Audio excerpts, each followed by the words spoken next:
কিরে ক্যালটা, আজকের পরীক্ষাটা কেমন দিলি রে? আরে একদম ফাটাফাটি হয়েছে। 140 তো হামেশাই পেয়ে যাবো। কালকে বোধহয় ইতিহাস পরীক্ষা আছে। আরে হেদা, তুই কি কিছুই জানিস না? কালকে লাইফস্টাইল নাকি কি একটা পরীক্ষা যেন আছে। আরে ক্যালটা, এরকম তো সাবজেক্টের কোনো নামই শুনিনি আমি। ভালো করে আজ রুটিনটা দেখিস গিয়ে বাড়িতে। আরে রুটিন দেখার কি দরকার আছে রে? আরে কালকে তো কোশ্চেন পেপারই দেখতে পাবো রে, কি পরীক্ষা আছে কালকে। প্লিজ আরেকটু আগা, সামনে অ্যাম্বুলেন্সটা দাঁড়িয়ে আছে আর পারছি না রে, আমি ব্যথা একেবারে কাতর হয়ে গেছি। কি রে, হঠাৎ করে সুমিতার আবার কি হয়ে গেল? আরে ভীষণ পেটে ব্যথা, পরীক্ষাটাই দিতে পারলো না। কি বুঝলেন ডাক্তার বাবু, কিসের জন্য ওই সমস্যাটা? কেস তো হেভি জন্ডিস, সবার সামনে বলা যাবে না।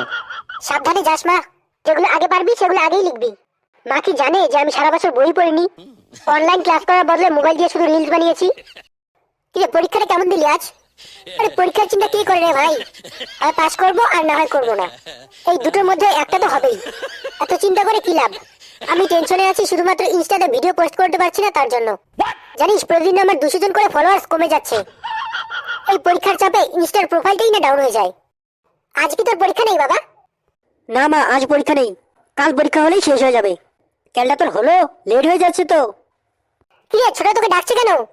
আরে হয়তো এমনি ডাকছে, ওর কাজ নেই তো। কিরে ক্যালটা, তুই এখনো রেডি হইসনি কেন? পরীক্ষার টাইম তো চলে যাচ্ছে। আজ পরীক্ষা আছে নাকি তোদের? হ্যাঁ আন্টি। ক্যালটা যে বল আগামীকাল পরীক্ষা তোদের। তাহলে ক্যালটার আর পরীক্ষা দিতে হবে না, বাড়িতে ব্যাগ মাখিয়ে বসে থাকুক। আজই লাস্ট পরীক্ষা আমাদের।